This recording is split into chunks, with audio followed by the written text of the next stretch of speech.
꼭 알아야 할 어제의 뉴스.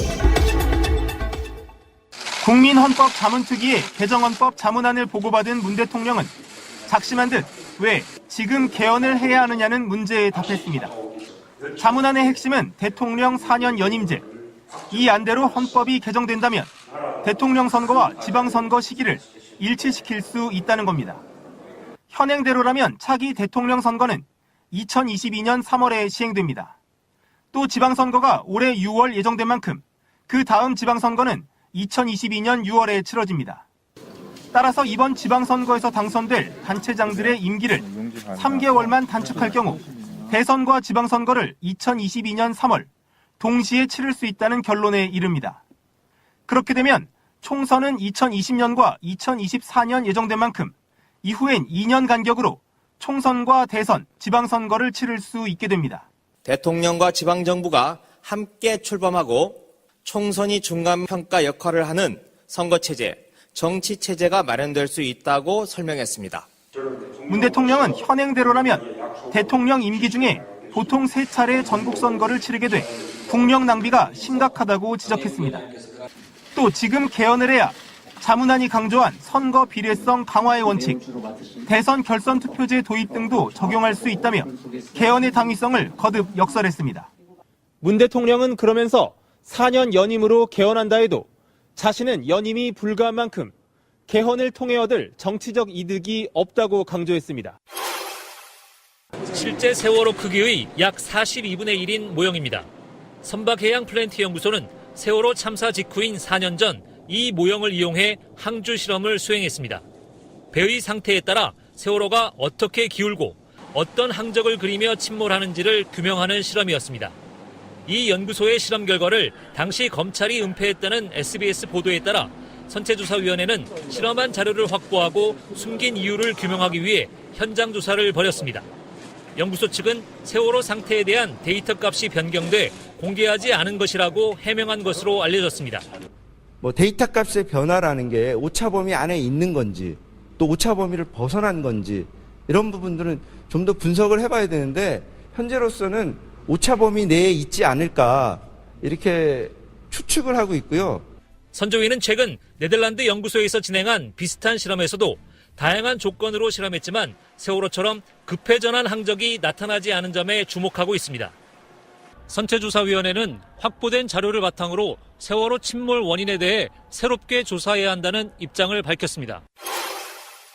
아베 총리의 대국민 사과 기자회견 2시간 뒤 총리 관저 앞에 수백 명이 모였습니다. 비리 의혹을 덮기 위해 정부기관이 공문서를 조작한 건 있을 수 없는 일이라며 총리 사퇴를 요구했습니다.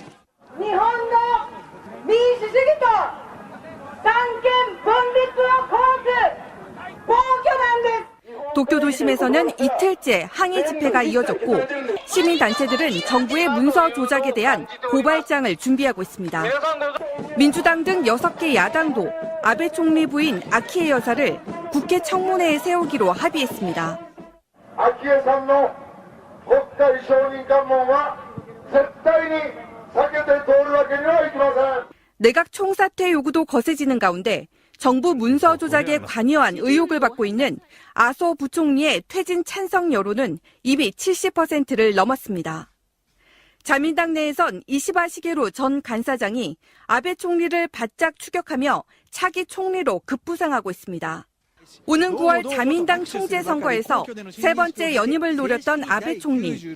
검찰 조사 위기에까지 몰리면서 장기 집권의 꿈도 불투명해졌다고 일본 언론들은 전하고 있습니다. 방송 중간에 좋아요를 눌러주시면 새날팀들에게 큰 힘이 됩니다. 미리 감사합니다. 트위터가 진짜 언론입니다. 정몽주 전 의원의 낙선을 목적으로 한 언론의 허위 사실을 문제 삼아서 이거를 허위 사실 보도한 몇몇 언론들을 고소를 진행하게 되었습니다. 혹시 고소 대상자는 몇 명이세요? 지금 특정한 건 이제 프레시안 하고요. 한겨레 하고 그다음에 중앙일보 등 몇몇 언론사의 기자들을 대상으로 이제 고소하게 되었습니다. 인터뷰 당사자는 기소 안 하세요? 저희가 적절하지 않다고 생각을 했습니다. 일단은 저희가 누군지 특정하기가 좀 어려워요. 그러니까 저희가 이제 그 A라는 사람으로 추정되는 사람으로부터 카카오톡 메시지를 한번 받은 적은 있는데 그 사람이 정말 A씨인지 여부는 저희도 확인할 수가 없어서 우리가 추정할 수 없는 사람을 고소하는 건 일단 적절하지 않다고 생각을 했고요. 그리고 현재 저희가 문제라고 생각하는 거는 충분히 팩트체크를 하지 않은 언론의 보도 행태가 문제라고 생각을 했거든요. 그래서 저희가 그 A씨는 고소 대상자로 특정하지 않았습니다. 기사 내용이 전부 그러니까 허위라는 건가요? 뭐 기본적으로 전체적으로 다 허위라고 볼 수가 있고요. 그 부분에 대해서는 저희가 지금 이제 고소를 진행하니까 수사기관에서 그리고 이제 사법기관 내에서 저희가 충실하게 조사를 하고 해명하는 방식으로 진행하도록 하겠습니다. 허위 아닌 부분도 있나요? 아닙니다. 기본적으로 다 허위입니다. 그렇게 생각하시면 될 것 같고요. 카톡 내용은 저희가 공개를 했었던 걸로 기억을 하니까 그건 참고하시면 될 것 같고요.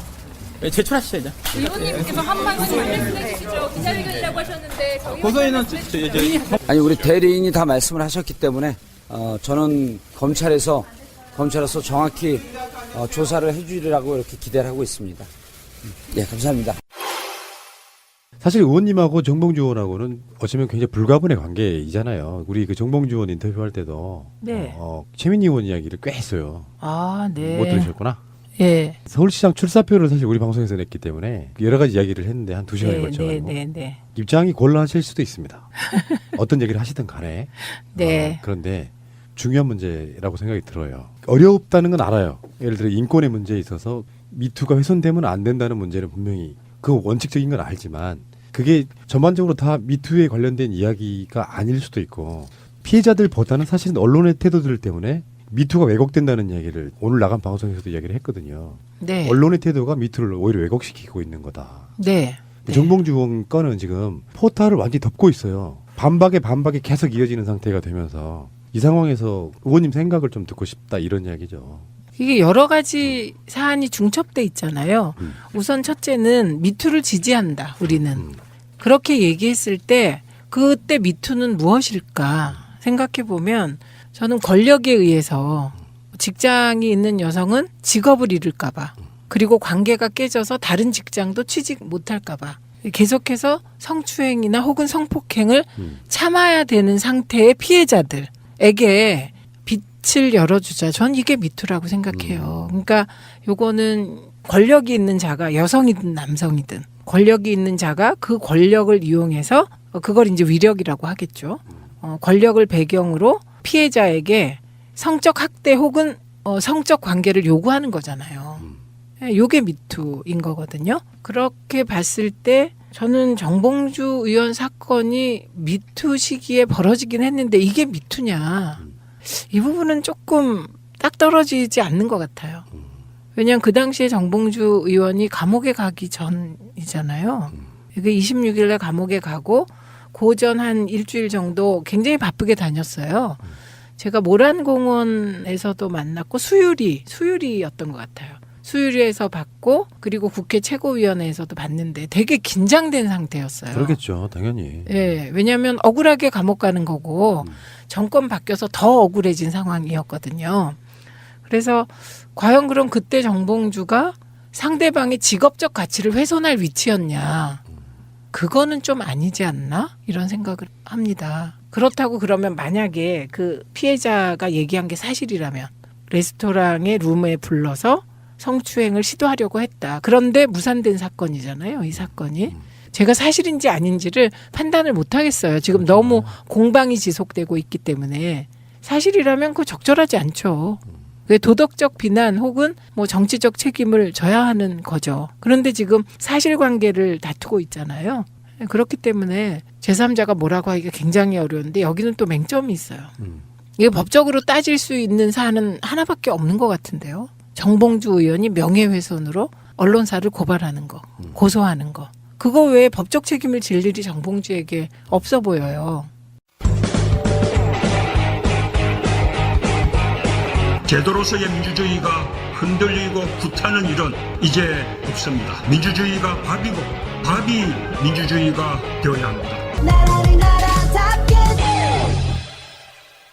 어떤 치명적인 사실을 폭로함에 있어가지고 네. 꽤 과거에 벌어진 일들인 경우에, 그러니까 네. 현행범이 아닌 경우에는 반론권을 충분히 보장한 상황에서 좀 더 기다리더라도 같은 입장을 이야기할 수 있게 돼야 되는데, 독재 권력과의 싸움 같은 걸 할 때는 그런 것들이 좀 안 되는 경우 있잖아요. 세력 간에 또는 언론사 간에 소통이 안 돼서 일방적으로 어떤 사건을 공개적으로 터뜨리지 않으면 이게 사회에 드러날 수 없는 사안이라면 모르겠지만, 어떤 사안이든 간에 누군가는 할 말이 있을 거 아닙니까?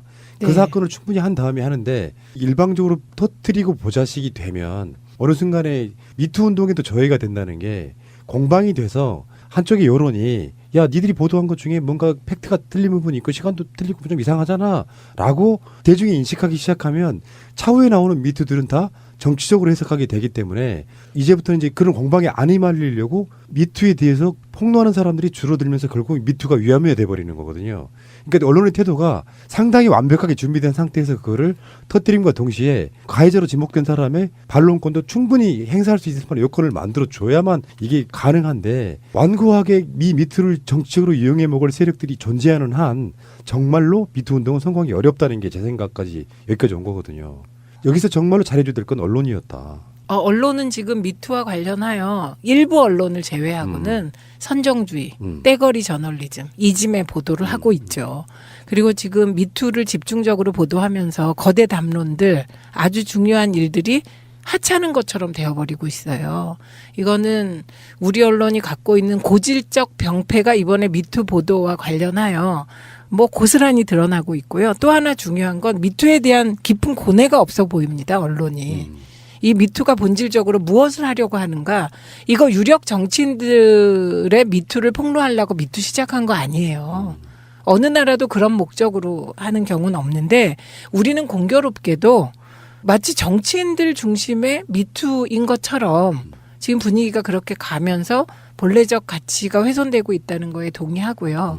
그래서 이 시점에서 언론이 뭐 보도 잘하라고 해봤자 계속 선정적인 보도를 다수가 할 것 같아서요. 일단 그 우리부터 좀 미투에 대해서 범위도 정하고 미투의 본질이 훼손되지 않도록 좀 정해가야 되지 않냐, 그런 생각이 들어요. 그래서 저는 정봉주 의원의 사건이, 이 의혹 사건이 과연 미투냐?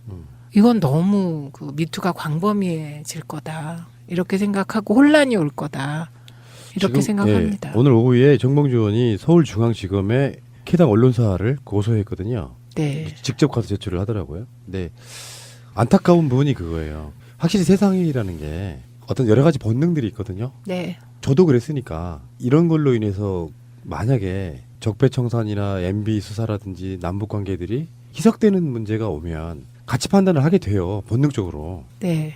그런 과정들을 겪으면서 정봉주 의원처럼 난 진짜 억울하다, 그리고 객관적인 상황도 그렇다라고 얘기할 때, 저는 솔직히 말해서 프레시안에 좀 실망하게 된 게, 저는 뭐 진보 언론사들을 개인적으로 공격하거나 그래 본 적이 없어요. 다 의도가 있고 좋은 세상 만들기 위해서 뭐 이해한다, 여러 가지 생각을 갖고 있는 사람이긴 하지만, 어느 날 갑자기 프레시안이 제목에 감정을 싣기 시작해요. 네. 정봉주에 대한 나 너를 죽여버릴 거야 하는 감정을 싣기 시작해요. 그러면 안 되는 거거든요.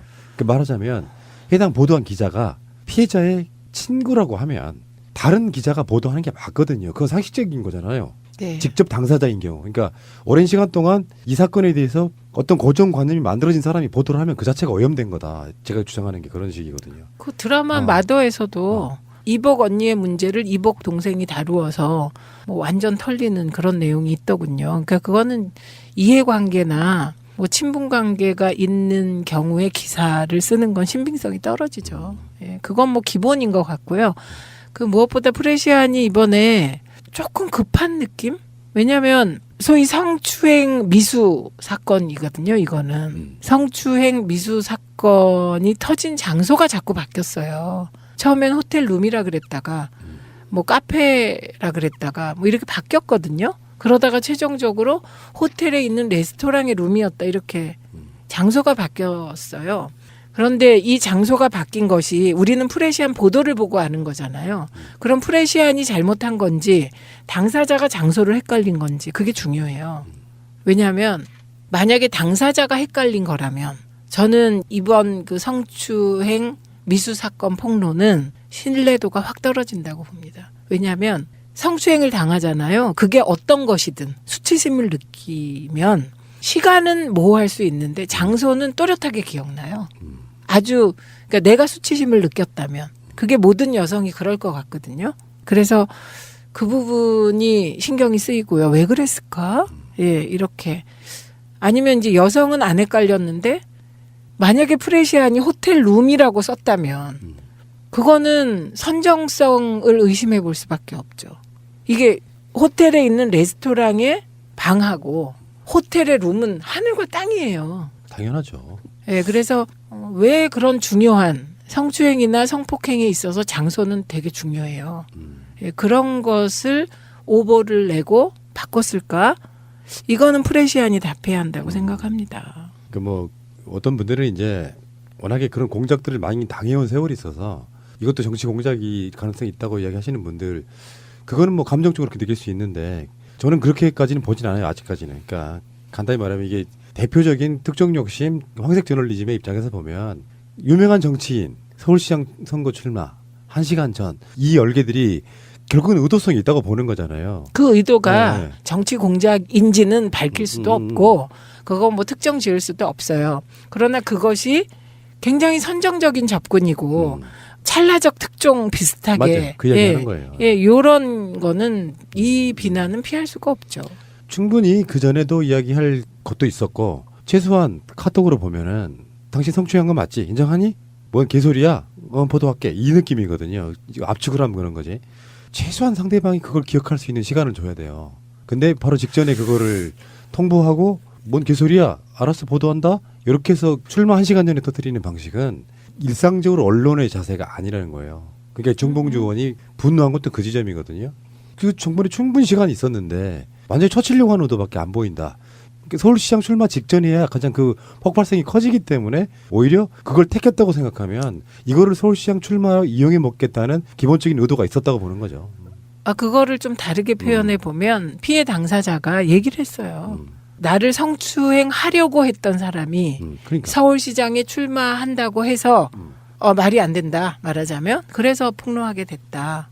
이렇게 얘기를 그러니까 언론은 했거든요. 그렇게 하면 안 된다는 거예요. 언론은. 그렇죠. 네, 언론은 네, 네. 최대한 친구 사이인 걸 배제하고 누군가를 다 배제한 상태에서 객관적으로 이야기를 해야 되는 거예요. 기억은 왜곡됩니다. 그러니까 피해 당사자의 장소에 대한 기억은 왜곡이 안 될 수 있지만 사실은 그 감정도 왜곡돼요.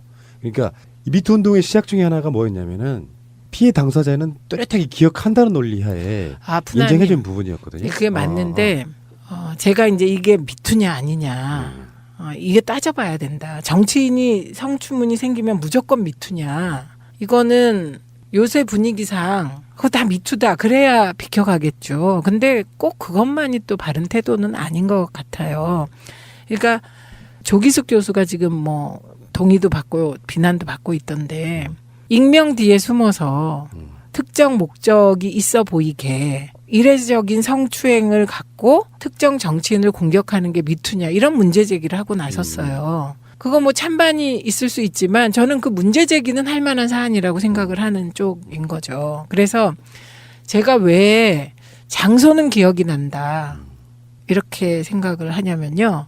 아마 모든 여성에게 물어도 같은 얘기를 할 거예요. 이거는 안 당해본 사람들은 이해할 수 없는.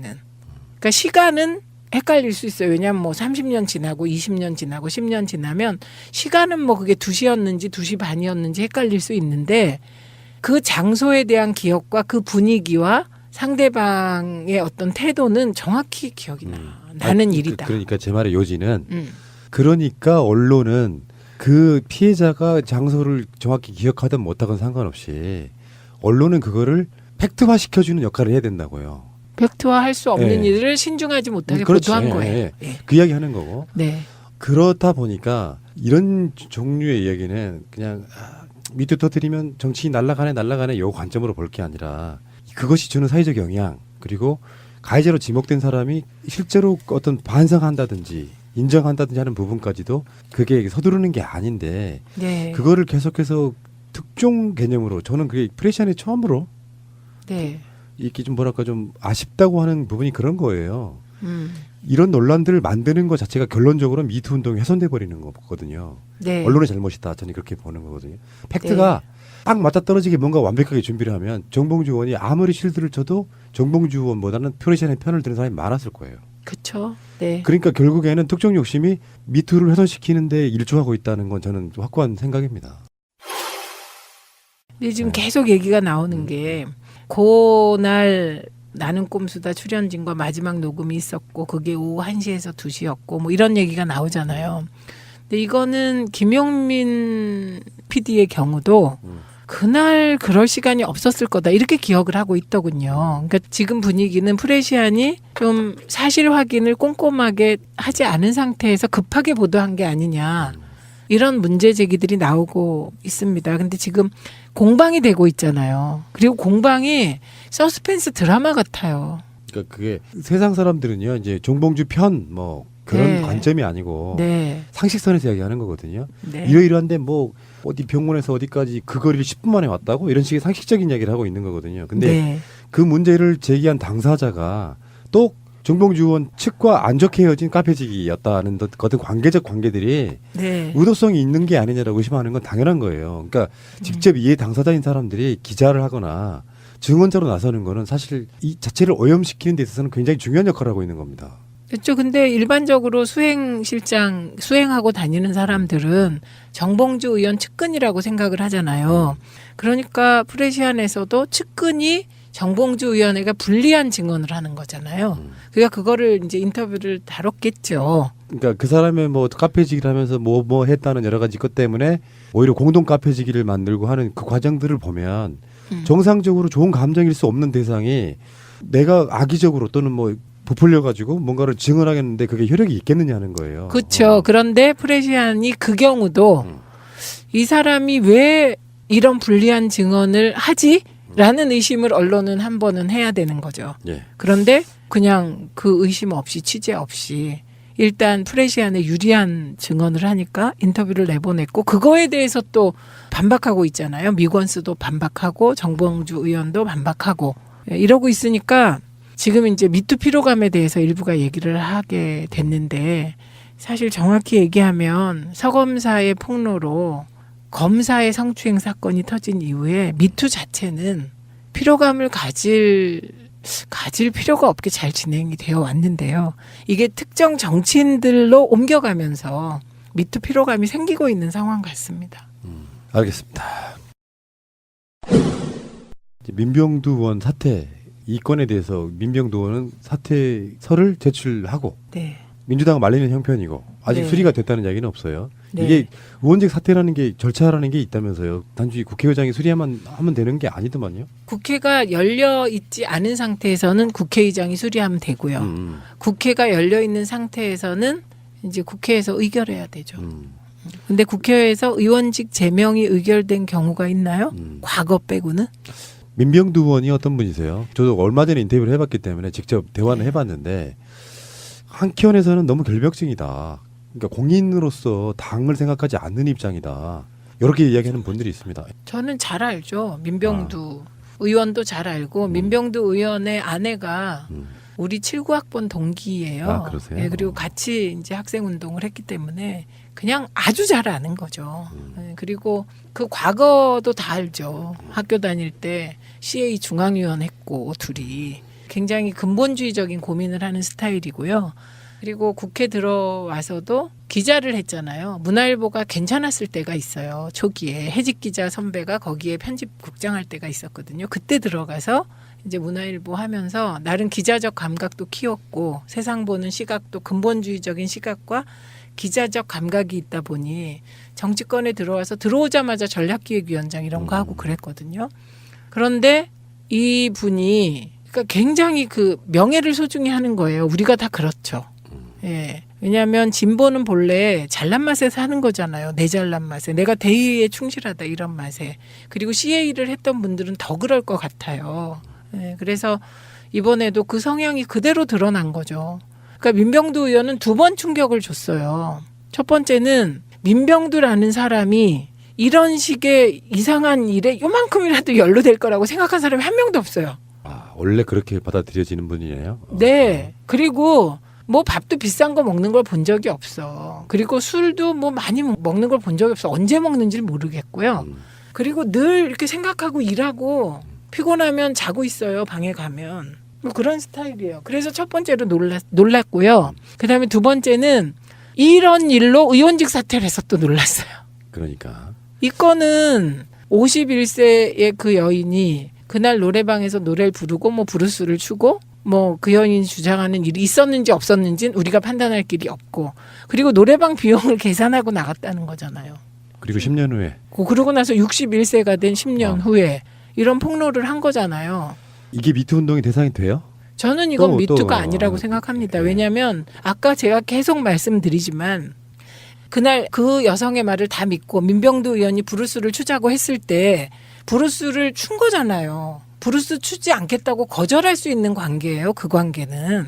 왜냐하면 민병두 의원이 그분의 고용주가 아니에요. 그러니까 이제 이게 얘기 좀 진척시켜보면 시간이 네. 없습니다. 예를 들어서 민병두 의원의 결론이 주는 좋은 점과 나쁜 점이 있어요. 네. 좋은 점은 사실 저는 그렇게 생각해요. 그런 선례를 남겨두면 어느 쪽도 그 부분에 대해서 이제 굉장히 도덕적으로 깨끗해지는 측면이 있을 거라고 봐요. 어느 쪽이 아니죠. 우리 쪽만. 아니 근데 민병두도 그런 정도의 문제로 사퇴를 했는데 사퇴하라. 이게 큰 판에서 보면 좋은 선례일 수도 있는데 이거는 지금 말단적인 걸 수도 있는 게 결국에는 이쪽 의원직만 잃고 저쪽은 그런 문제가 터져도 뭐 그런 거 가지고 이 상태가 될 수 있고 네. 문제는 가장 중요한 건요. 뭔가 있긴 있었구만 하는 일반적인 보통 사람들의 생각이라는 거예요. 아, 더 큰 게 있을 수도 있겠다. 이거. 그래서 대응도 상식적으로 하는 게 맞다고 생각하거든요. 네, 네, 맞습니다. 상식적으로 하는 게 맞고요.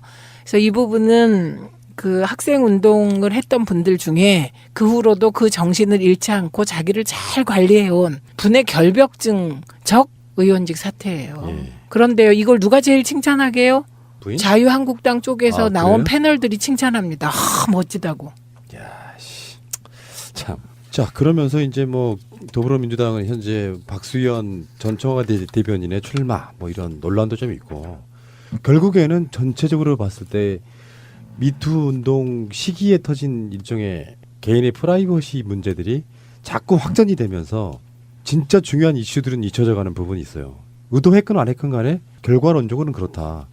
그런데 여론조사를 보면은 많은 국민들이 또 크게 반응하고 있지도 않다. 뭐 이런 결론 아니겠습니까? 그러니까 미투에 반응하는 쪽은 진보적이며 개혁적이며 그런 어떤 여성의 사회적 지위에 관심이 많은 분들 예, 반응 많이 하고 계세요. 그런데 오히려 그 반대로 조금 보수적이며 이런 분들은 정파적으로 민주당이 싫어서 뭔가 민주당을 비판하고 싶은데 미투를 연결하는 경우는 봤어도 이 행위 있잖아요. 남성과 여성 사이에 뭐 이런 것을 우리처럼 진지하게 생각하는 것 같잖아요. 이게 되게 어렵게 얘기하게 되네요. 그러네. 아니, 그 이야기가 더불어 가지고 네.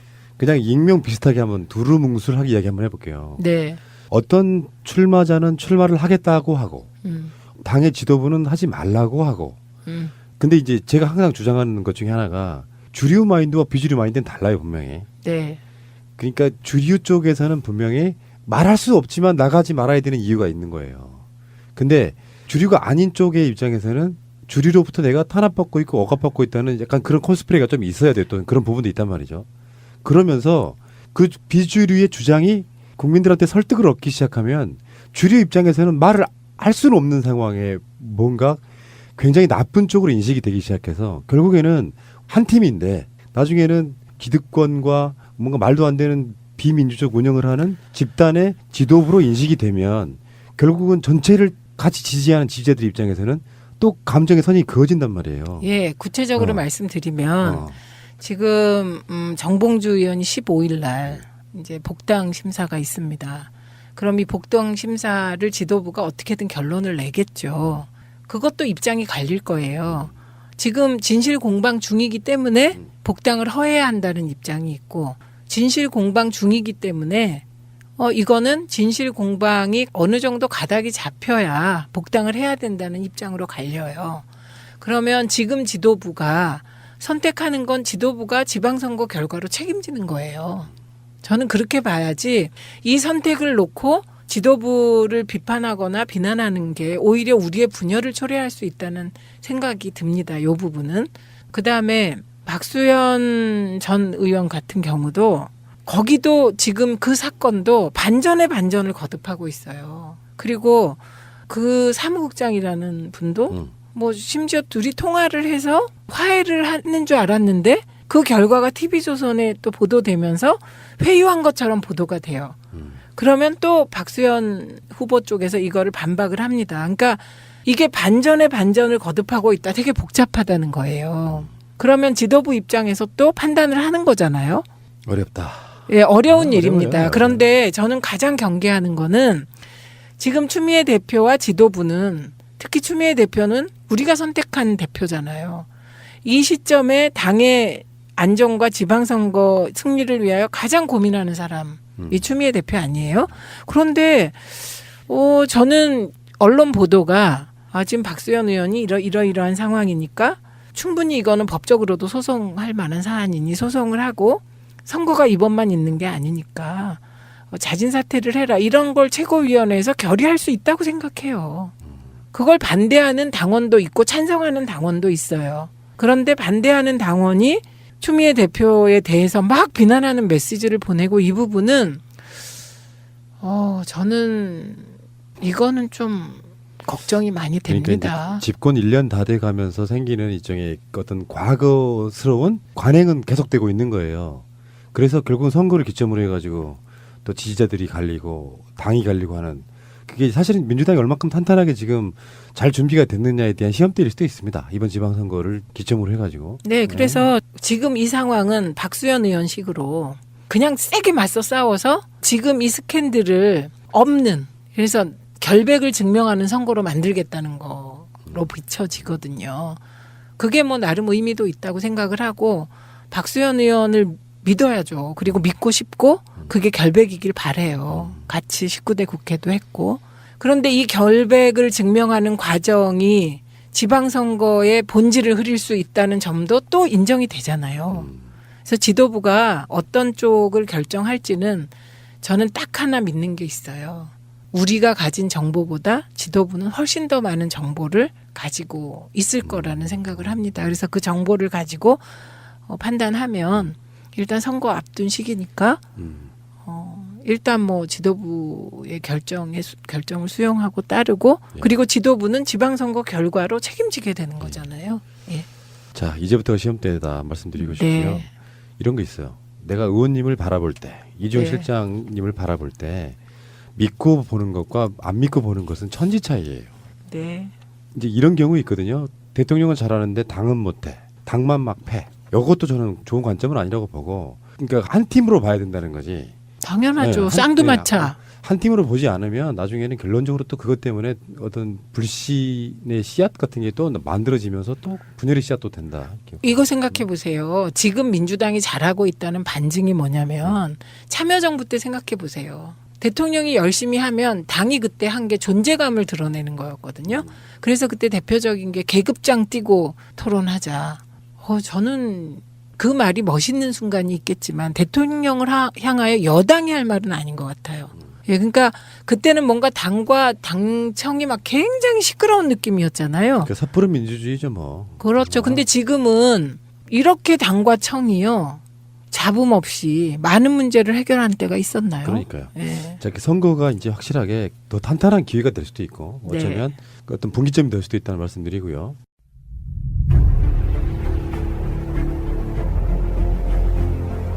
국민들은 국가의 존재 이유가 무엇이냐고 물었습니다. 어려울 때 국가가 든든하게 지켜주고 있다는 믿음을 주어야 합니다. 그것이 국가의 존재 이유입니다.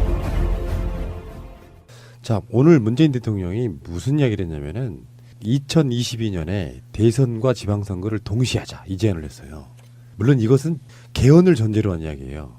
그렇죠. 그러니까 대통령 선거가 시작되는 그 해 2022년에 지방선거도 똑같이 있으니까 대통령이 4년 연임제로 하면 된다. 이게 대통령 발의 개헌의 아젠다를 이렇게 많이 내놓고 있는 거예요. 이슈가 돼서. 그렇죠. 그러면 지방선거는 계속해서 대선과 같이 가게 되는 거고 시기도 이번에 5월 9일 날 지난해에 선거했으니까 6월 13일이니까 맞출 수 있겠네요. 그러니까 대통령 임기가 4년으로 줄고 연임을 할 수 있고 그 사이에 2년 텀으로 국회의원 선거가 있는데 그 국회의원 총선 때는 중간평가 개념으로 하고 네. 지방선거와 대선은 같은 시기에 있으니 그때부터 개헌을 해가지고 다음 선거부터는 같은 날 하자 네. 이거거든요. 네.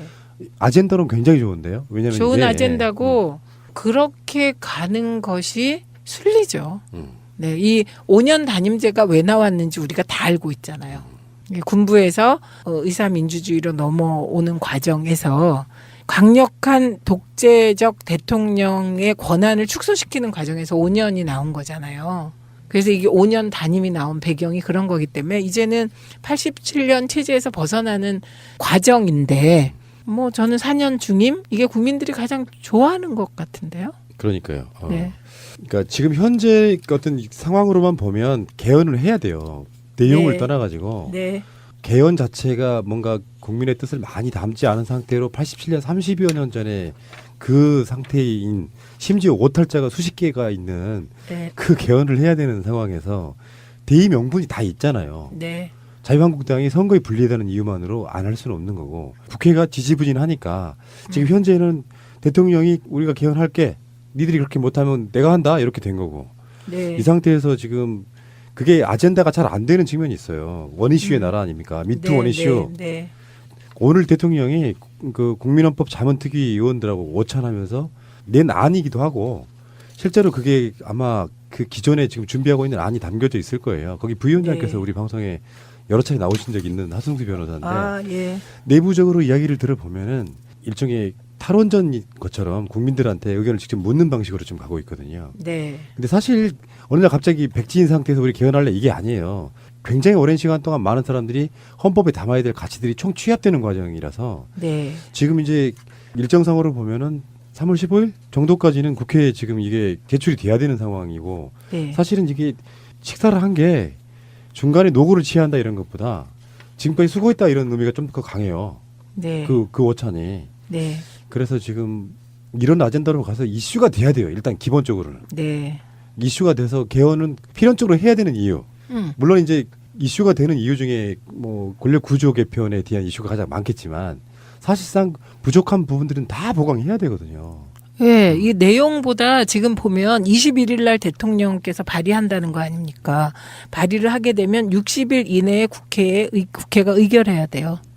그럼 이게 6월 13일 날 투표를 하려면 그 공표 기간이 있고 이렇기 때문에 21일이 데드라인입니다. 그러면 그 전에 국회가 개헌안을 내라는 게 문재인 대통령의 뜻이죠. 그렇죠.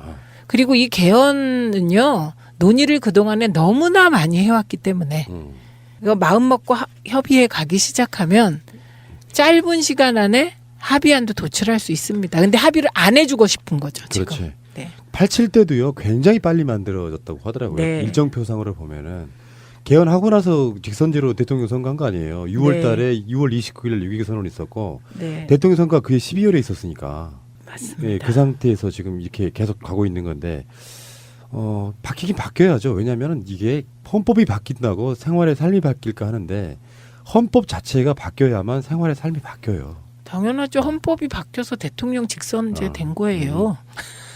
그래서 실제로 대통령직이라고 하는 게 만약에 네. 박근혜나 이명박이 간선제 형태의 7년 단임제를 유지하는 상황이었다면 무슨 일이 벌어졌을까 싶잖아요. 네. 이명박 박근혜도 나름 국민 눈치를 보는 거거든요. 네. 대통령 직선제이기 때문에 가능한 거고. 네. 그리고 지금 담아야 될 것들은 너무나 많습니다.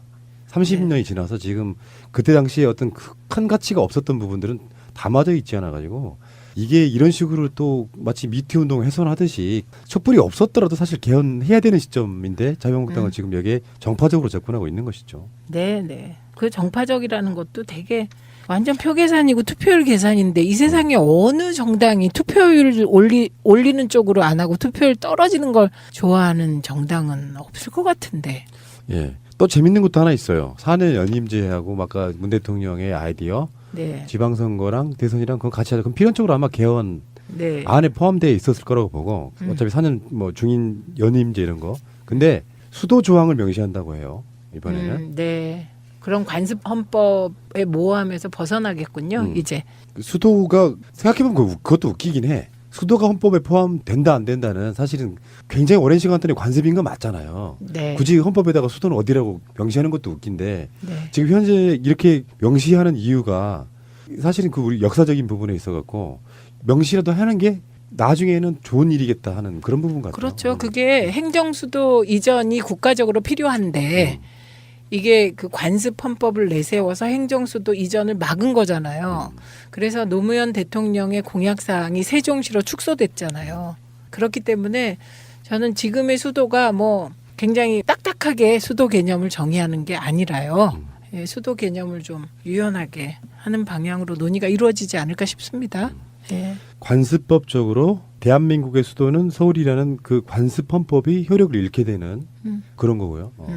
시절이 하수상하다 이런 표현 가끔씩 쓰잖아요. 네.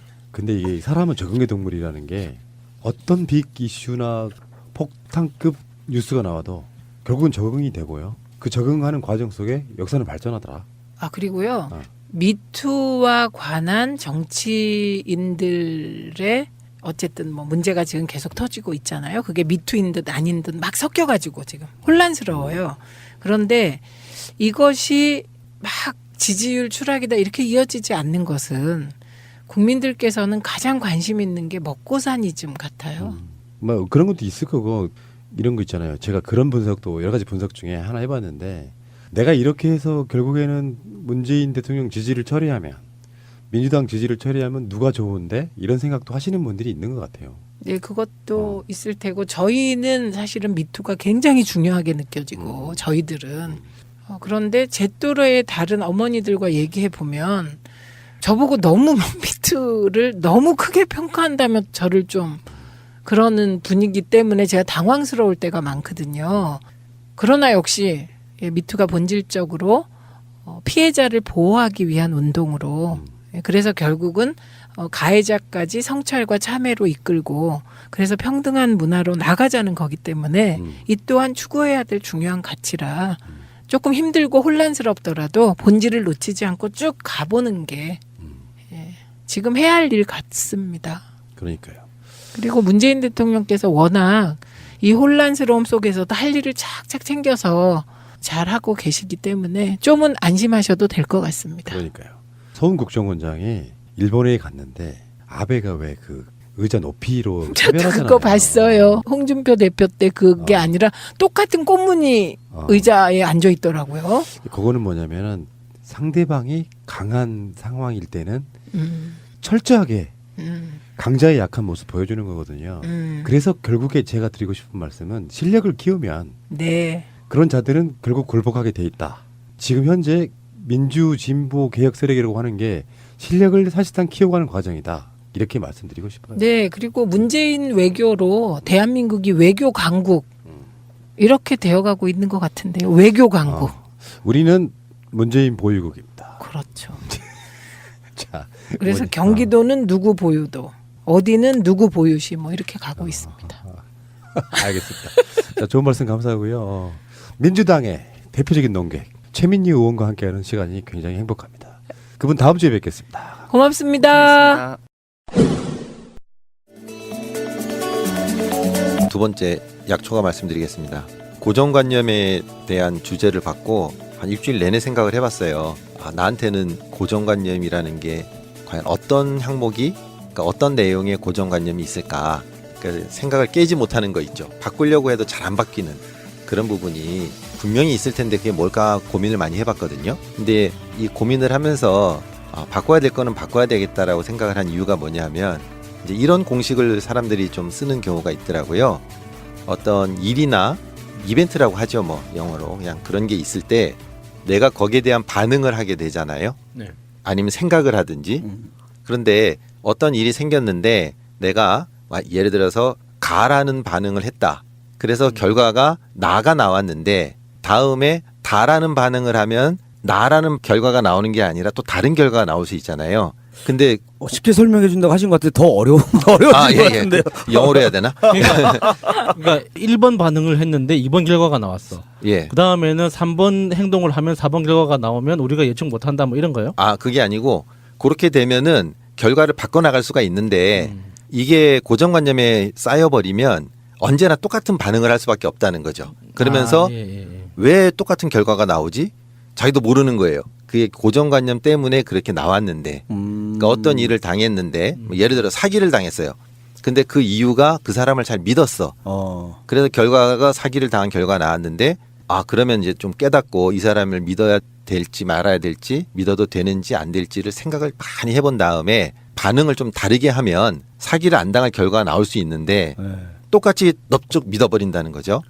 배우는 거 없이. 그게 고정관념이다. 그것도 고정관념 중에 하나가 아닐까 저는 그렇게 생각을 했어요. 그렇죠. 자기가 생각을 안 바꾸고 똑같은 그냥 당했는데도. 그렇죠. 사기꾼들이 하는 얘기가 늘 당한 놈이 당한다고. 그렇죠. 예, 그거예요, 그거. 그렇잖아요. 영화에서도 그런 얘기 아니에요. 예. 정치 관련된 그런 용어였는데 한 번 속여서 당한 거는 뭐 속인 놈이 잘못이 있지만 두 번 속는 거는 속은 놈이 잘못이다. 예, 뭐 이런 얘기도 그럴 수도 있잖아요. 있는 거죠. 예. 그래서 제가 안 속으려고 노력 많이 하고 있어요. 그거죠. 잘 되셨어요? 하고 있는 중. 하고 중이에요. 네. 저도 그런 게 상당히 많은 것 같아요. 좀 고집이 좀 있다가 보니까 그런 고정관념이 많은데 특히 그 중에 하나가 얼마 전에 어떤 분하고 이제 이야기를 하면서 저도 확실히 느낀 건데 그분은 이제 이렇게 이야기를 하는 거예요.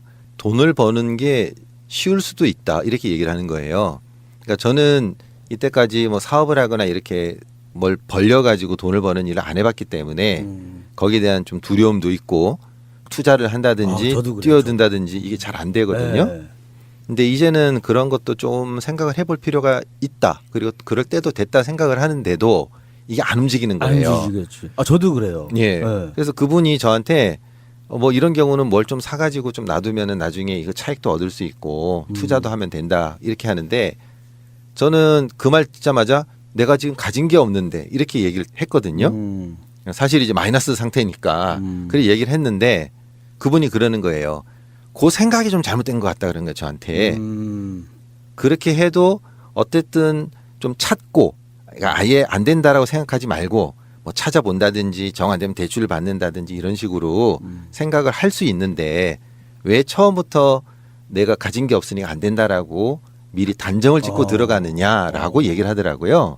그래서 아니 내가 농사지으러 들어갈 때 좀 뭐 다른 목적도 있었지만 빚을 내 가지고 들어갔었던 거거든요. 예. 그래서 결국은 이제 빚을 못 갚고 이래 가지고 포기를 하고 나왔는데 한번 내가 당해 보니까 이게 만만한 게 아니더라. 이렇게 항변을 했는데 그걸 깨야 뭔가가 보인다라고 얘기를 하더라고요. 그래서 야 그러면 이것도 나의 고정관념이겠구나 하는 생각을 그때 하게 됐어요. 비로소. 저는 이제 좀 이해가 되는 게, 네. 그러니까 저도 과감하게 뭔가 사업이든 뭔가 투자해서 뭘 하는 걸 좀 못하는 이유가 가만히 생각해 보니까 어렸을 때 좀 어렵게 지내다 보니까 한 번 실패했을 때 또 가난으로 바로 돌아가는 그게 너무 무서운 거예요. 저도 지금 상태가 제가 그래요. 그러니까 안 하게 되는 거잖아요. 그죠? 예. 그래서 저랑 그런데 비슷한 것 이게 같아서. 어떤 새로운 도전이나 시도하고 예. 뭐 새로운 아이템 비즈니스를 이야기를 할 때 사람들이 스스로 빠지는 가장 흔한 패턴이 뭐냐면 예를 들어서 내가 김밥집을 하고 싶어.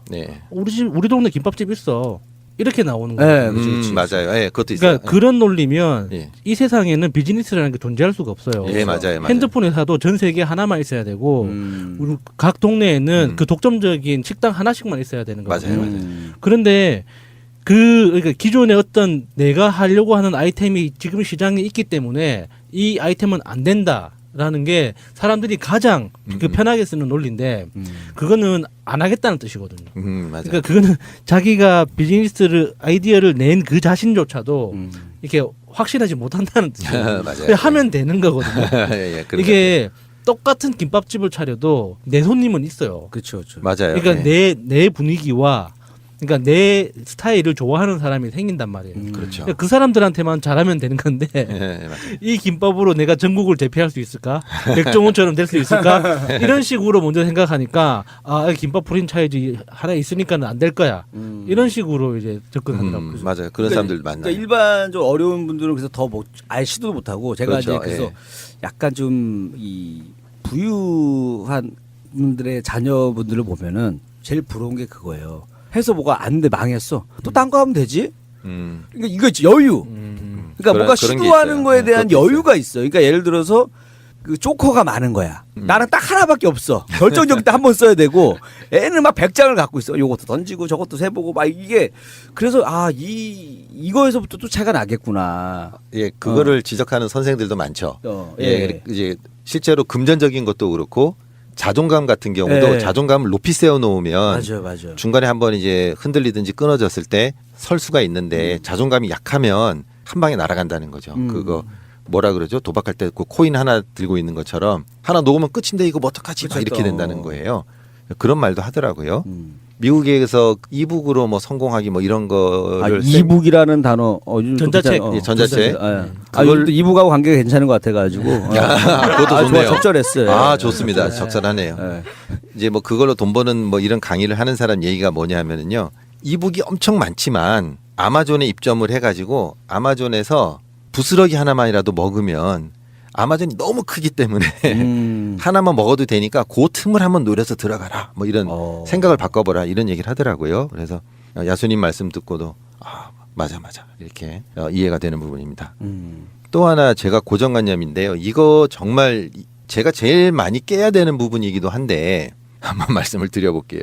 제가 인간관계를 할 때 저는 기본적으로 벽을 좀 세우는 경향이 있어요.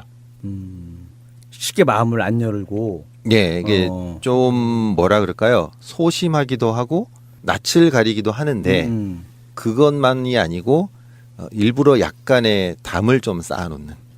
왜 그러시는 거예요? 습관적인 거예요? 처음에는 이제 낯을 좀 가리기 때문에 그런 면이 있었어요.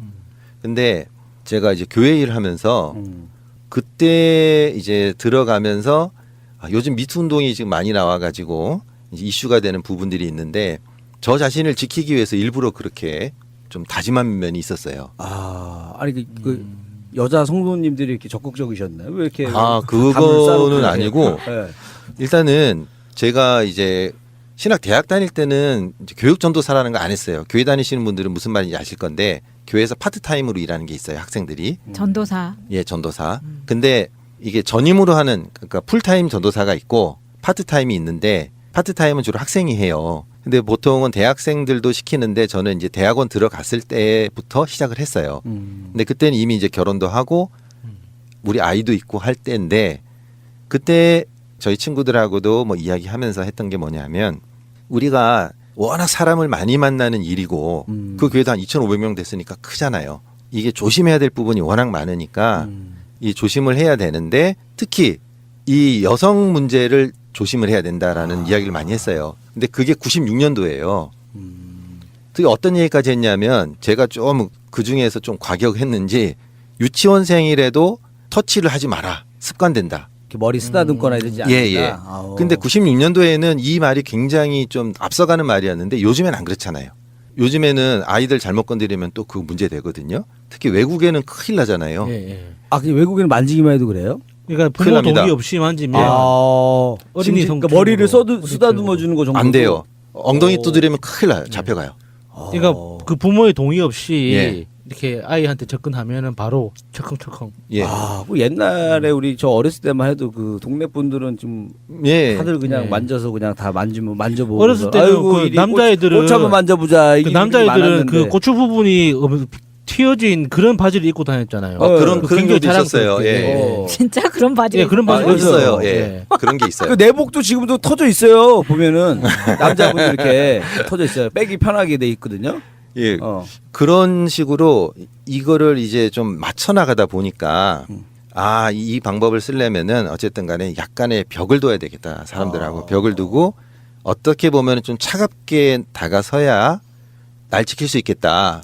왜냐면은 왜냐면은 제가 사람들이 그래요. 평가를 처음에 보면 무조건 차다고 느끼신대요. 사람이 좀 냉정해 보이고 근데 조금 사귀다 보면은 아니다라는 걸 알게 되거든요. 근데 이제 저도 사람이고 약하다 보니까 이게 관계가 좀 부드러워지고 이렇게 되면 선을 넘어갈 수가 있거든요.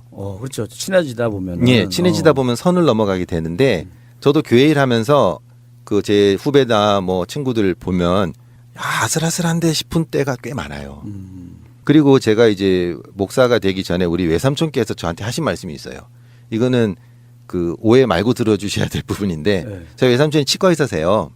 근데 식사를 같이 하면서 저한테 딱 약초야 너 이제 내가 하는 말 잘 들어라. 내가 치과 의사를 하면서 환자들을 보면 사람의 아주 은밀한 곳을 보는 거잖아요. 입을 벌리는 거니까. 네. 그다음에 할 때 가깝게 되잖아요. 네. 마스크를 쓰고 그분 얼굴을 가려도 가끔 가다가 야릇한 느낌이 들 때가 있대요.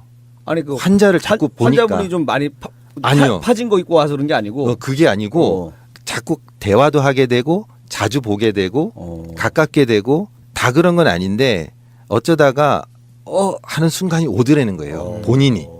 그러면서 하는 말이 뭐냐면 너는 어쨌든 사람을 많이 만나게 되니까 너가 조심하지 않으면 안 된다 하면서 단도직입적으로 저한테 너 여자 조심해 딱 한마디를 하는 거예요. 그래서 맞는 말씀입니다. 이러고 제가 받았죠. 그 다음부터는 이게 습관화가 돼버렸어요. 그러니까 그 어렸을 때는 어땠어요? 어렸을 때는 그러니까 교회에 오기 전에는 저요? 네. 엄청 장난꾸러기였죠. 여자분들하고도 잘 지내고 초등학교 때까지는 뭐 친구들하고 지냈지만 네. 중학교 때 이후에는 여학생들을 만날 기회가 없으니까 뭐 교회를 다닌 것도 아니고. 네. 그러면 평생 그 사모님 외에는 뭐 이렇게 친하게 사모님하고도 벽을 쌓고 있는 거 아니죠? 그러니까 지금? 친하게 지내는 아닙니다. 여보 사랑해요. 그러니까 친하게 지내는 이성 친구는 없겠네요. 없어요. 와 재미없다. 한 명도 없어요. 그래서 저는 어느 정도까지였냐면은 저 여 직원들 있잖아요. 네. 여 직원들한테 커피 타달라고 제가 먼저 요청한 적이 한 번도 없어요. 이때까지. 그거야 그럴 수 있죠. 커피는 뭐 근데 제 집사람한테도 안 해요. 내가 먹을 건데. 그거는. 내가 해야지. 선생님한테도 안 하시고. 왜 그러냐면은 그 사람이 인격이 있으니까 인격을 존중해야 날 지킬 수 있다 생각을 한 거예요. 집에 가면 막 이 대문에 막 이 집은 모든 게 다 셀프 서비스입니다. 대신에 저희 집에서 커피 타는 건 무조건 제 담당이에요.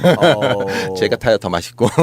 야, 근데 그러다 보면은 사실은 그 교회에서 일하셨다고 하니까 사실은 뭐 자꾸 사람들 만나고 기도해 줘야 되고 속 얘기해야 되고 이런 일인데 그 벽을 해놓기 때문에 사실은 더 가까이 가기가 굉장히 어려운 거잖아요. 어렵죠. 어렵잖아요. 어려운데 이게 그런 게 있더라고요. 저희 외삼촌이 한 말이 그대로 적용이 될 것 같은데요. 가끔 제가 다른 분들 좀 많이 보잖아요. 네. 다른 목회자들도 보면은 야 저거 조금 넘어가면 큰일 나겠다 싶은 때가 많아요. 사람이 느낄 수가 있잖아요. 네. 왜냐하면 자꾸 만나고 하니까 만약에 저 같은 경우에 1년에 제가 그때 관리하던 분이 600명, 700명 됐거든요. 그중에 여성분이 반이라고 치면 그쵸. 1년에 300명하고 아주 가깝게 지내는 거예요. 그러면 어쩌다가 이게 사람이니까 감정이 살짝 가는 경우도 있거든요. 이걸 미리 차단하지 않으면 서로 어렵게 되는 거예요. 너무 무거워졌네요. 아니 굉장히 재밌어요. 요즘 같은 때 좀 딱 제가 고백하는 거예요. 어울리는 건데 실제로 이거 뭔가 왔다. 촉이 왔다. 이거 위험하다. 이거 왔다. 들어왔다. 지금 들어왔다. 잘 쳐내야 된다라는 걸 느낀 게 몇 번 있었어요. 저는 없었어요. 솔직히 말씀드릴게요. 저는 들어오지가 못하는구나. 벽이 너무 강해서. 너무 강하니까. 벽이 너무 두꺼우니까. 사실 좋은 건 아니에요. 들어올 틈이 없어서. 그러니까 이게 좀 너무 지나친 거죠. 그러니까 거의 모든 분들이 차갑다 그래요, 저를. 그런 것 때문에 조심하려다 하고 했던 거였는데. 그게 습관이 돼버렸어요. 이게 잘못된 거죠. 근데 이제 너무 무거워져가지고 뭐 그래도 재미있는 건 아니지만 한번 우리 여학생을 제가 한번 꽉 안고 어디로 달려간 적이 있어요. 그때 빼고는 제가 여성을 알아본 적이 없습니다. 다른 여성을. 애가 다쳤을 때? 어떻게 알아셨어요? 한 번은 제가 이제 여름 수련학교를 이제 인도에서 갔는데 여의도 요즘 고수부지가 많아요? 둔치가 많아요? 둔치가 맞죠? 한강시민공원. 한강시민공원. 한강시민공원 여의도 쪽에 있는 한강시민공원에 수영장을 갔는데 유치원생이 쫓아온 거예요. 오빠는 3학년이고 그러니까 오빠를 따라왔으니까 됐겠다 싶었는데 그것도 안 좋은 요원도 있고 얕은 데도 많고 사람들도 워낙 많으니까 괜찮겠다 했는데 갑자기 애가 다쳤다는 거예요. 그래서 제가 깜짝 놀라가지고 가봤더니 이 애 엄마가 오빠 따라가니까 선생님들한테 부담 주지 않으려고 똑딱이 핀을 머리에다가 쫙 꽂아준 거예요. 근데 여자애가 넘어졌어요. 넘어졌는데 살짝 미끄러졌는데 똑딱이 머리핀이 머리를 파고 들어간 거예요. 그래서 온몸에 그냥 얼굴부터 시작해서 피가 쫙 쌓였는데 제가 이제 책임자니까 그 인솔자하고 책임자니까 큰일 난 거예요. 제 딸도 한 고만하니까 와 제가 깜짝 놀래가지고 그 피 흐른 애를 그냥 콱 안고 119를 불러가지고 간 적이 있습니다. 온몸이 저도 이제 막 피 범벅이 돼가지고. 아니, 근데 그거 사실- 빼고는 안아본 적이 아니 없어요. 근데 사실 이게 되게 그 당연한 얘기잖아요. 아기가 아프면 안고 우리가 간다라는 거 당연한 근데 이게 얘기인데. 좀 극단적인 것 같아요. 이건 극단적이었어요. 어렸을 때부터 맞아요. 그러니까 뭐 남녀를 가리지 않고 다 그냥 부둥켜 안고 반가워서 안고 헤어질 때는 다음에 보자고 안아주고 이런 게 일상이었거든요. 그게 뭐 여자친구라고 해서 뭐 이렇게 뭐 좀 조심스럽고 뭐 남자친구라고 해서 안 하고 이게 아니었는데 그러니까 만약에 지금 이게 미투라는 걸 이렇게 두고 이야기하니까 그 모든 행위가 부적절했던 것처럼 느껴지잖아요. 근데 만약에 미국에서 태어나서 큰일 날 뻔했어. 만나면 맨날 뽀뽀하고 막 얼굴 대고 하는데 어떻게 하시려고? 아니, 미국에는 네. 이 볼키스는 잘 안 하더라고요. 가보니까. 뭐 입키스만 해요? 아니요. 그 사람들 오히려 밀키스만. 제가 이제 거기서 한 열 몇 집을 홈스테이 하면서 지내봤는데 그냥 악수하는 경우도 많고요. 예, 그 정도고. 근데 지금 야수님 말씀대로 저도 이제 제주도에 가 살았잖아요, 좀. 그때가 19살 때 내려갔는데 제주도에 있는 분들은 또 야수님 말씀하신 것처럼 그렇게 친하게 어렸을 때부터 초등학교 1학년 때부터 계속 같이 지내니까 그런 게 좀 있긴 있더라고요. 근데 저는 이제 그걸 겪어보지 못했으니까 좀 그때도 거의 성인이 돼서 갔으니까 이게 뭐지? 뭐 이제 이 정도 문화 차이. 예. 근데 야수님 말씀하신 대로 그렇게 지내는 적도 많죠. 시골은 다 그렇잖아요. 그럼 만약에 이제 한 20대 예. 젊은 여성분이 예. 똑같이 다쳤어요. 예. 안고 갈 사람이 이제 없는 거 약초님밖에 없는 거. 그때 119를 불러야죠, 빨리. 아니, 그러니까 지금 이게 그렇게 상황을 만들지 마요. 그러니까 저는 이게 미투와 관련해서 방송에서 어떤 상황을 설정해놓고 그거는 맞다 안 맞다 이런 식으로 하는데 굉장히 위선적인 거라고 생각해요. 사실 사람이 넘어져가지고 숨이 넘어가면 옷 빨가벗기고 가슴 눌러야 돼요. 난 이게 맞다 생각하거든요. 그러니까 그게 맞아요. 거기에서 어떤 다른 뭐 이렇게 그 젠더 문제를 대입시키기 시작하면 모든 사람이 이상해지거든요. 맞아요. 그 상황이 맥락을 결정하는 거지. 맥락은 드러내고 상황만 가지고 너는 여자를 존중하니 안 하니 이걸 딱 누군가 판정하려고. 나 불편해. 제발 좀 그러지 마. 근데 그게 맞는 말씀이에요. 상황이 만약에 저도 교회에서 만일에 상황이 그렇다 그러면 저도 그렇게 움직였을 거예요. 일단 사람은 살리고 봐야지. 그러니까요. 사실 그게 맞는 거잖아요. 의도가 중요하잖아요. 의도가 이게 내가 살리려고 만진 거냐, 아니면 걔네 욕망을 위해서 만졌느냐, 요거를 구별해야 되는데 그럼요. 이제 무조건 만졌다만 이제 사람들이 관심을 갖는단 말이에요. 그러니까 그 구별을 좀 할 필요는 있는 것 같아요. 제가 중학교 1학년 때 이렇게 친구 교회 수련회를 교회 안 다닐 때인데 쫓아간 적이 있었거든요. 그때 중학교 1학년짜리가 물에 빠졌어요. 여자애가. 근데 고등학생이, 그러니까 저는 그때 중1이었고 같은 학년이었고 고등학생 형이 끌어내서 인공호흡을 해서 살렸거든요. 아무 문제가 없었거든요. 그런 거. 야수님 말씀하시는 게 그런 부분인데 그건 당연한 거라 그러니까 예전에는 생각을 해요. 코미디 프로에서 그런 게 많았단 말이에요. 뭐 수영장에 누구 빠지면 여자분들 막 해갖고 뭐 예쁘신 분은 막 서로 하려고 막 그러니까 이거 알죠? 별로 안 예쁘신 분 나오면은 서로 미루고 네가 하라고. 이게 사실 개그 옛날 코미디도 있었던 장르란 말이죠. 요즘은 하면 큰일 나죠. 큰일 나는 거죠 이제는. 그 코미디도 그러면 그 검열이 그렇죠. 들어갔네요. 뭐 여러 가지. 왜냐하면 외모 비하부터 해갖고 여러 가지가 같이 얽혀버리니까 이런 것도 사실은 못하게 되는 거죠 다. 그러네요. 네. 결론은 없고 서로 즐거운 이야기만 나도 괜찮습니다. 떼거리 저널리즘, 이짐의 보도를 하고 있죠. 그리고 지금 미투를 집중적으로 보도하면서 거대 담론들, 아주 중요한 일들이 하찮은 것처럼 되어버리고 있어요. 이거는 우리 언론이 갖고 있는 고질적 병폐가 이번에 미투 보도와 관련하여 뭐 고스란히 드러나고 있고요. 또 하나 중요한 건 미투에 대한 깊은 고뇌가 없어 보입니다. 언론이. 이 미투가 본질적으로 무엇을 하려고 하는가. 이거 유력 정치인들의 미투를 폭로하려고 미투 시작한 거 아니에요. 어느 나라도 그런 목적으로 하는 경우는 없는데 우리는 공교롭게도 마치 정치인들 중심의 미투인 것처럼 지금 분위기가 그렇게 가면서 본래적 가치가 훼손되고 있다는 거에 동의하고요. 그래서 이 시점에서 언론이 뭐 보도 잘하라고 해봤자 계속 선정적인 보도를 다수가 할 것 같아서요. 일단 그 우리부터 좀 미투에 대해서 범위도 정하고 미투의 본질이 훼손되지 않도록 좀 정해가야 되지 않냐 그런 생각이 들어요. 그래서 저는 정봉주 의원의 사건이 이 의혹 사건이 과연 미투냐? 이건 너무 그 미투가 광범위해질 거다. 이렇게 생각하고 혼란이 올 거다. 이렇게 지금, 생각합니다. 예, 오늘 오후에 정봉주 의원이 서울중앙지검에 해당 언론사를 고소했거든요. 네. 직접 가서 제출을 하더라고요. 네. 안타까운 부분이 그거예요. 확실히 세상이라는 게 어떤 여러 가지 본능들이 있거든요. 네. 저도 그랬으니까 이런 걸로 인해서 만약에 적폐청산이나 MB 수사라든지 남북 관계들이 희석되는 문제가 오면 같이 판단을 하게 돼요. 본능적으로. 네. 그런 과정들을 겪으면서 정봉주 의원처럼 난 진짜 억울하다. 그리고 객관적인 상황도 그렇다라고 얘기할 때 저는 솔직히 말해서 프레시안에 좀 실망하게 된 게 저는 뭐 진보 언론사들을 개인적으로 공격하거나 그래 본 적이 없어요. 다 의도가 있고 좋은 세상 만들기 위해서 뭐 이해한다. 뭐 여러 가지 생각을 갖고 있는 사람이긴 하지만 어느 날 갑자기 프레시안이 제목에 감정을 싣기 시작해요. 네. 정봉주에 대한 나 너를 죽여버릴 거야 하는 감정을 싣기 시작해요. 그러면 안 되는 거거든요. 그 말하자면 해당 보도한 기자가 피해자의 친구라고 하면 다른 기자가 보도하는 게 맞거든요. 그건 상식적인 거잖아요. 네. 직접 당사자인 경우. 그러니까 오랜 시간 동안 이 사건에 대해서 어떤 고정관념이 만들어진 사람이 보도를 하면 그 자체가 오염된 거다. 제가 주장하는 게 그런 식이거든요. 그 드라마 마더에서도 이복 언니의 문제를 이복 동생이 다루어서 뭐 완전 털리는 그런 내용이 있더군요. 그러니까 그거는 이해관계나 뭐 친분관계가 있는 경우에 기사를 쓰는 건 신빙성이 떨어지죠. 예, 그건 뭐 기본인 것 같고요.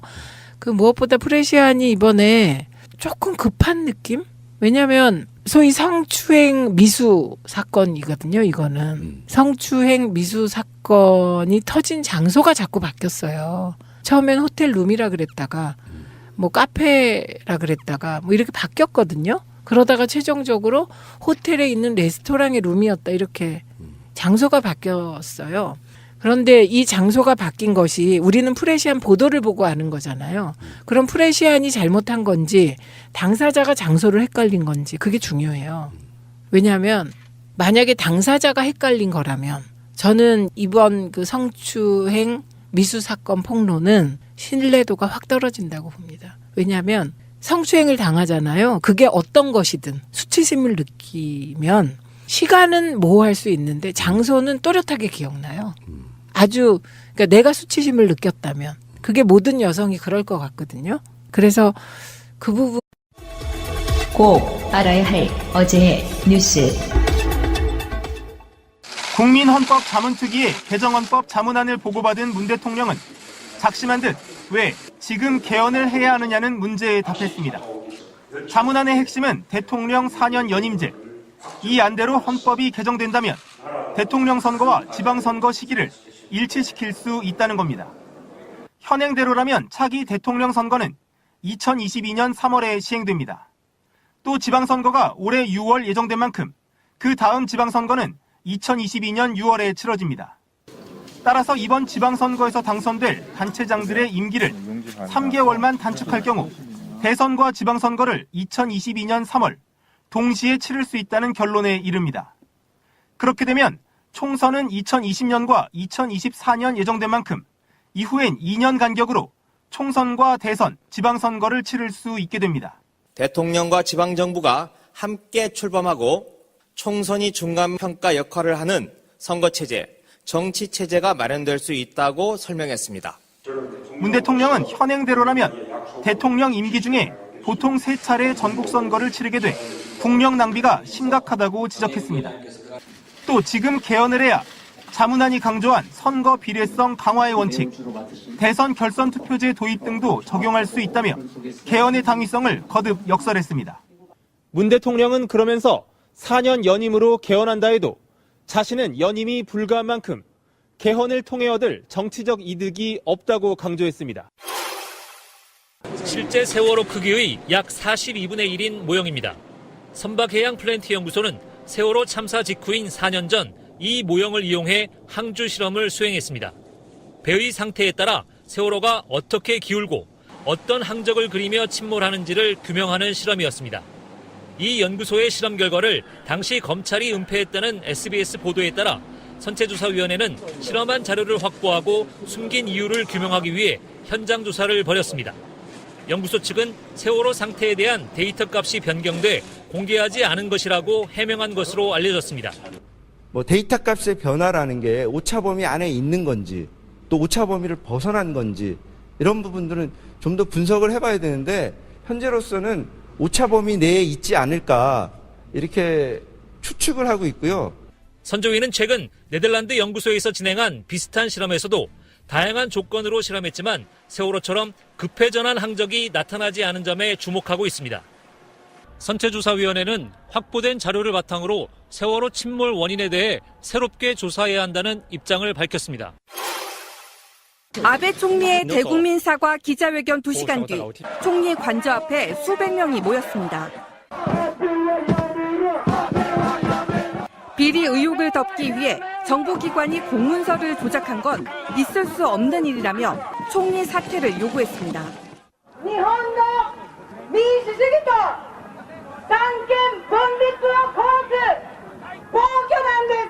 도쿄 도심에서는 이틀째 항의 집회가 이어졌고 시민단체들은 정부의 문서 조작에 대한 고발장을 준비하고 있습니다. 민주당 등 6개 야당도 아베 총리 부인 아키에 여사를 국회 청문회에 세우기로 합의했습니다.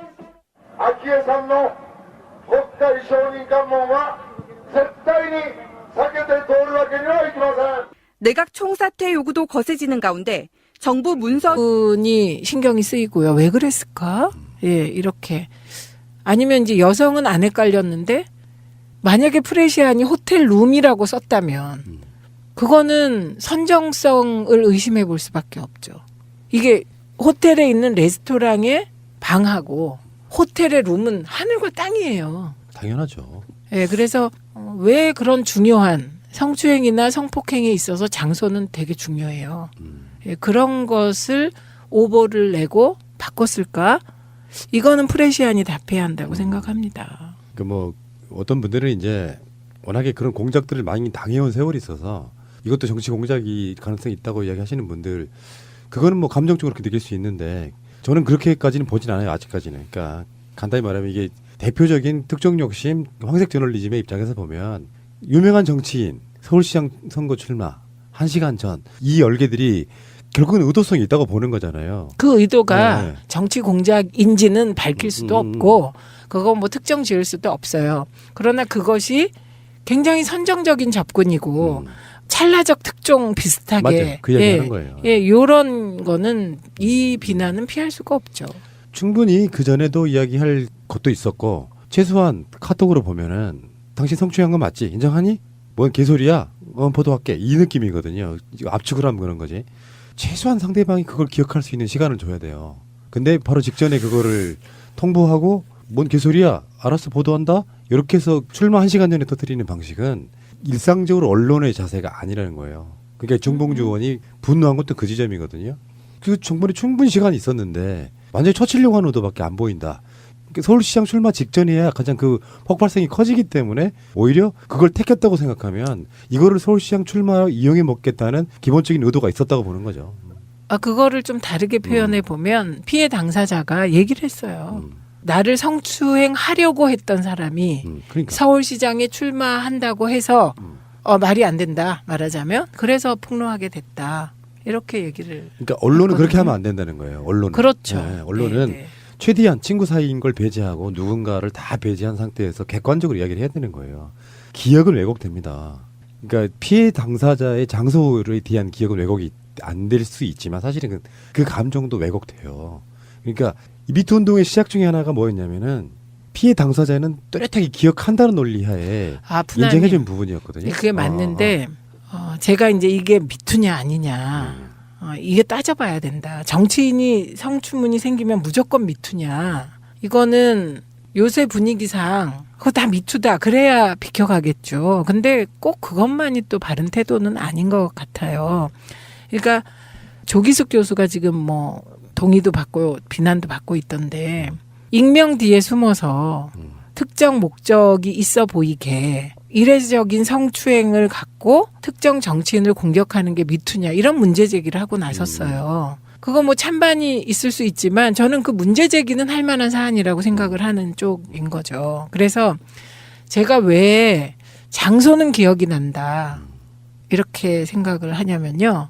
아마 모든 여성에게 물어도 같은 얘기를 할 거예요. 이거는 안 당해 본 사람들은 이해할 수 없는. 그러니까 시간은 헷갈릴 수 있어요. 왜냐하면 뭐 30년 지나고 20년 지나고 10년 지나면 시간은 뭐 그게 2시였는지 2시 반이었는지 헷갈릴 수 있는데 그 장소에 대한 기억과 그 분위기와 조작에 관여한 의혹을 받고 있는 아소 부총리의 퇴진 찬성 여론은 이미 70%를 넘었습니다. 자민당 내에선 이시바 시게루 전 간사장이 아베 총리를 바짝 추격하며 차기 총리로 급부상하고 있습니다.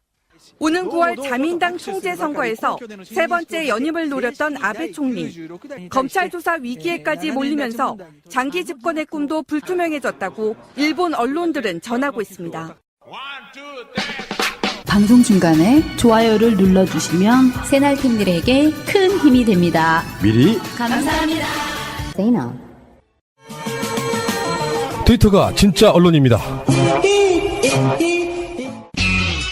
정봉주 전 의원의 낙선을 목적으로 한 언론의 허위 사실을 문제 삼아서 이거를 그 허위 사실 보도한 몇몇 언론들을 고소를 진행하게 되었습니다.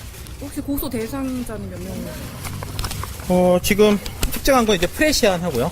뭐 한겨레 하고 그다음에 중앙일보 등 몇몇 그 언론사의 기자들을 대상으로 이제 고소하게 되었습니다. 인터뷰 당사자는 기소 안 하세요? 저희가 적절하지 않다고 생각을 했습니다. 일단은 저희가 누군지 특정하기가 좀 어려워요. 그러니까 저희가 이제 그 A라는 사람으로 추정되는 사람으로부터 카카오톡 메시지를 한번 받은 적은 있는데 그 사람이 정말 A씨인지 여부는 저희도 확인할 수가 없어서 우리가 추정할 수 없는 사람을 고소하는 건 일단 적절하지 않다고 생각을 했고요. 그리고 현재 저희가 문제라고 생각하는 거는 충분히 팩트체크를 하지 않은 언론의 보도 행태가 문제라고 생각을 했거든요. 그래서 저희가 그 A씨는 고소 대상자로 특정하지 않았습니다. 기사 내용이 전부 그러니까 허위라는 건가요? 뭐 기본적으로 전체적으로 다 허위라고 볼 수가 있고요. 그 부분에 대해서는 저희가 지금 이제 고소를 진행하니까 수사기관에서 그리고 이제 사법기관 내에서 저희가 충실하게 조사를 하고 해명하는 방식으로 진행하도록 하겠습니다. 허위 아닌 부분도 있나요? 아닙니다. 기본적으로 다 허위입니다. 그렇게 생각하시면 될 것 같고요. 카톡 내용은 저희가 공개를 했었던 걸로 기억을 하니까 그건 참고하시면 될 것 같고요. 제출하시죠 이제. 의원님께서 한 말씀을 해주시죠. 기자회견이라고 하셨는데 고소인은 아니 우리 대리인이 다 말씀을 하셨기 때문에 저는 검찰에서 정확히 조사를 해주리라고 이렇게 기대를 하고 있습니다. 예, 감사합니다. 사실 의원님하고 정봉주 의원하고는 어쩌면 굉장히 불가분의 관계이잖아요. 우리 그 정봉주 의원 인터뷰할 때도 네. 최민희 의원 이야기를 꽤 했어요. 아, 네. 못 들으셨구나? 예. 서울시장 출사표를 사실 우리 방송에서 냈기 때문에 여러 가지 이야기를 했는데 한 2시간에 걸쳐가지고 입장이 곤란하실 수도 있습니다. 어떤 얘기를 하시든 간에. 네. 그런데 중요한 문제라고 생각이 들어요. 어렵다는 건 알아요. 예를 들어 인권의 문제에 있어서 미투가 훼손되면 안 된다는 문제는 분명히 그 원칙적인 건 알지만 그게 전반적으로 다 미투에 관련된 이야기가 아닐 수도 있고 피해자들보다는 사실은 언론의 태도들 때문에 미투가 왜곡된다는 이야기를 오늘 나간 방송에서도 이야기를 했거든요. 네. 언론의 태도가 미투를 오히려 왜곡시키고 있는 거다. 네. 정봉주 의원 건은 지금 포탈을 완전히 덮고 있어요. 반박에 계속 이어지는 상태가 되면서 이 상황에서 의원님 생각을 좀 듣고 싶다 이런 이야기죠. 이게 여러 가지 사안이 중첩돼 있잖아요. 우선 첫째는 미투를 지지한다. 우리는. 그렇게 얘기했을 때 그때 미투는 무엇일까 생각해 보면 저는 권력에 의해서 직장이 있는 여성은 직업을 잃을까 봐 그리고 관계가 깨져서 다른 직장도 취직 못할까 봐 계속해서 성추행이나 혹은 성폭행을 참아야 되는 상태의 피해자들에게 빛을 열어주자. 전 이게 미투라고 생각해요. 그러니까 요거는 권력이 있는 자가 여성이든 남성이든 권력이 있는 자가 그 권력을 이용해서 그걸 이제 위력이라고 하겠죠. 권력을 배경으로 피해자에게 성적 학대 혹은 성적 관계를 요구하는 거잖아요. 요게 미투인 거거든요. 그렇게 봤을 때 저는 정봉주 의원 사건이 미투 시기에 벌어지긴 했는데 이게 미투냐. 이 부분은 조금 딱 떨어지지 않는 것 같아요. 왜냐하면 그 당시에 정봉주 의원이 감옥에 가기 전이잖아요. 26일에 감옥에 가고 고전 한 일주일 정도 굉장히 바쁘게 다녔어요. 제가 모란공원에서도 만났고 수유리였던 것 같아요. 수유리에서 받고 그리고 국회 최고위원회에서도 받는데 되게 긴장된 상태였어요. 그러겠죠, 당연히. 예, 왜냐하면 억울하게 감옥 가는 거고 정권 바뀌어서 더 억울해진 상황이었거든요. 그래서 과연 그럼 그때 정봉주가 상대방의 직업적 가치를 훼손할 위치였냐? 그거는 좀 아니지 않나? 이런 생각을 합니다. 그렇다고 그러면 만약에 그 피해자가 얘기한 게 사실이라면 레스토랑의 룸에 불러서 성추행을 시도하려고 했다. 그런데 무산된 사건이잖아요. 이 사건이.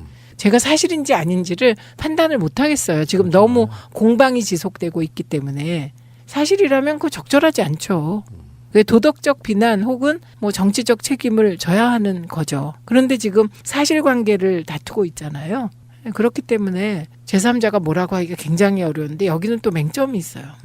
이게 법적으로 따질 수 있는 사안은 하나밖에 없는 것 같은데요. 정봉주 의원이 명예훼손으로 언론사를 고발하는 거, 고소하는 거. 그거 외에 법적 책임을 질 일이 정봉주에게 없어 보여요.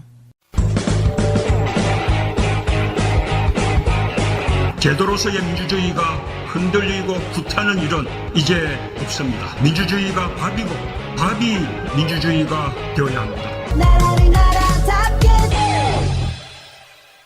어떤 치명적인 사실을 폭로함에 있어가지고 네. 꽤 과거에 벌어진 일들인 경우에 그러니까 네. 현행범이 아닌 경우에는 반론권을 충분히 보장한 상황에서 좀 더 기다리더라도 같은 입장을 이야기할 수 있게 돼야 되는데 독재 권력과의 싸움 같은 걸 할 때는 그런 것들이 좀 안 되는 경우 있잖아요. 세력 간에 또는 언론사 간에 소통이 안 돼서 일방적으로 어떤 사건을 공개적으로 터뜨리지 않으면 이게 사회에 드러날 수 없는 사안이라면 모르겠지만 어떤 사안이든 간에 누군가는 할 말이 있을 거 아닙니까? 그 네. 사건을 충분히 한 다음에 하는데 일방적으로 터뜨리고 보자식이 되면 어느 순간에 미투 운동에도 저해가 된다는 게 공방이 돼서 한쪽의 여론이 야 니들이 보도한 것 중에 뭔가 팩트가 틀린 부분이 있고 시간도 틀리고 좀 이상하잖아 라고 대중이 인식하기 시작하면 차후에 나오는 미투들은 다 정치적으로 해석하게 되기 때문에 이제부터는 이제 그런 공방에 안 휘말리려고 미투에 대해서 폭로하는 사람들이 줄어들면서 결국 미투가 위험해 돼버리는 거거든요. 그러니까 언론의 태도가 상당히 완벽하게 준비된 상태에서 그거를 터뜨림과 동시에 가해자로 지목된 사람의 반론권도 충분히 행사할 수 있을 만한 여건을 만들어 줘야만 이게 가능한데 완고하게 미투를 정치적으로 이용해 먹을 세력들이 존재하는 한 정말로 미투 운동은 성공하기 어렵다는 게 제 생각까지 여기까지 온 거거든요. 여기서 정말로 잘해줘야 될 건 언론이었다. 언론은 지금 미투와 관련하여 일부 언론을 제외하고는 선정주의,